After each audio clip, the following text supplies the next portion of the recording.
मैं एपी विश्वकर्मा स्वागत करता हूं अपने यूट्यूब मंच पर। दोस्तों, आज हम बात करेंगे जो अविश्वास प्रस्ताव के दौरान जो राहुल गांधी ने जबरदस्त बहस की और अपना जो तर्क को रखे, उससे बिल्कुल बीजेपी वाले बिल्कुल घबरा गए और उन लोग चिल्लाने लगे या डिस्टर्ब करने लगे लोकसभा के बैठक को या उसकी सभा को। कहने का मतलब, इन्होंने जिस तरह से जोरदार तरीके से मणिपुर हिंसा के बारे में उठाया है और जिस तरह से महिलाओं को नेगेटिव वहाँ परेड कराया गया है, इन्होंने साफ कहा कि आपने भारत माता के टुकड़े किए, आपने मर्डर किया है, आपने भारत को बांटा है और ये आपने मणिपुर को कभी अपना नहीं समझा। क्योंकि जब राहुल गांधी मणिपुर जा सकते हैं तो देश के प्रधानमंत्री मणिपुर क्यों नहीं जा सकते हैं? अगर आप मणिपुर को अपना समझते तो आप मणिपुर में जरूर जाते हैं, लेकिन मणिपुर को जिस तरह से आपने अलग थलग कर दिया, इसमें बहुत ही जोरदार बहस हुआ, तर्क हुआ, वितर्क हुआ और बहुत सारी बातें कटाक्ष किए राहुल गांधी ने, जो सीधा सीधा टारगेट किए प्रधानमंत्री नरेंद्र मोदी को और बोले कि आप मणिपुर को अपना अगर देश का हिस्सा समझते तो आप वहाँ जरूर जाते, इसलिए आपने भारत माता की कत्ल किया है, आप एक मर्डरर हैं, आप एक हत्यारा हैं। सारी बातें ये लोकसभा में अविश्वास प्रस्ताव के बहस के दौरान अपने भाषण में ये राहुल गांधी जी बोले और सारी बातों का जब जवाब देने उठी इसके स्मृति ईरानी जो मंत्री है, तो उन्होंने भी अपने तर्क से जवाब दिए, सारी बातें हुई।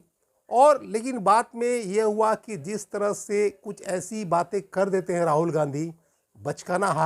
हरकत, जिसे सारा उनका एफर्ट, सारा मेहनत डाइल्यूट हो जाता है। जिस तरह से फ्लाइंग किस का जो मैटर उछाला गया है स्मृति ईरानी के द्वारा कि उन्होंने भाषण के अंत में जो फ्लाइंग किस किया,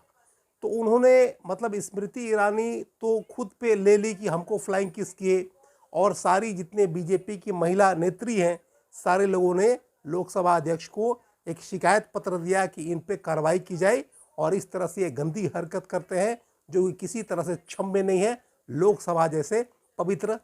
संसद में या जगह पर। तो अपनी सारी बातों को कहने के बाद ऐसी ऐसी कभी कभी हरकत करते हैं, बचकाना हरकत, कि पूरा देश स्तब्ध रह जाता है। और एक ऐसे सीनियर नेता से जो करीब करीब 2004 से आप मान के चलिए कि ये लोकसभा के सदस्य हैं, एक लंबे समय के बाद करीब करीब 20 सालों से ये लोकसभा के सदस्य होने जा रहे हैं, इनको 20 साल, और आज भी कभी कभी ऐसी हरकत करते हैं कि लोग कुछ समझ नहीं पाते हैं, कुछ सोच नहीं पाते हैं कि राहुल गांधी जैसे एक वरिष्ठ नेता, एक क्वालिफाइड पर्सन, कभी किसी को आंख मार देते हैं, कभी कुछ गलत हरकत कर इशारा कर देते हैं, कभी जाके फ्लाइंग किस कर लेते हैं, फ्लाइंग किस दे देते हैं, कभी जाके नरेंद्र मोदी को गले लग जाते हैं। ऐसी ऐसी हरकत करते हैं जिससे पूरा देश स्तब्ध रह जाता है और ये इनको शोभा नहीं देती है। चूँकि अपने तर्क को, बातों को अच्छी तरह से रखते हैं, सब ठीक करते हैं, लेकिन कभी कभी ऐसे ही हरकत करते हैं जो शायद इनको शोभा नहीं देता और इनके पॉलिटिकल कैरियर में वही डेंट लगाता है और इनकी जो छवि बिगाड़ने में हाथ है बीजेपी का। ये ऐसे छोटे छोटे बातें जो हैं बहुत उनको हेल्प करती हैं और उनको मदद करती है कि इनकी छवि को और डेंट मारा जाए और बर्बाद किया जाए। और जिस तरह से इन्होंने रावण से तुलना की प्रधानमंत्री मोदी को, ये भी ठीक है, ऐसी कोई बात नहीं है, इसमें तो तर्क वितर्क होते रहते हैं, अपना जिससे तुलना करना करे, अपना तर्क दे रहे थे कि जिस तरह से रावण जो है सिर्फ 2 ही लोगों की बात सुनते थे, इस तरह से प्रधानमंत्री मोदी भी 2 ही लोग की बात सुनते थे। रावण सिर्फ मेघनाथ की बात सुनता था और कुंभकर्ण से की बात सुनता था। इस तरह से जो हमारे देश के पीएम है वो भी सिर्फ 2 ही लोग की बात सुनते हैं।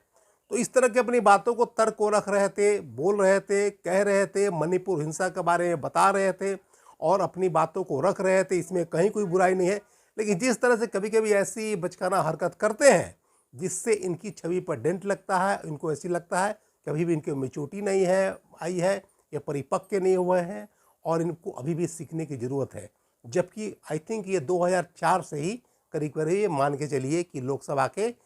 सांसद हैं और इतने लंबे समय के बाद भी अगर नहीं सीख पाए तो ये सोचनीय बात है और ये बहुत ही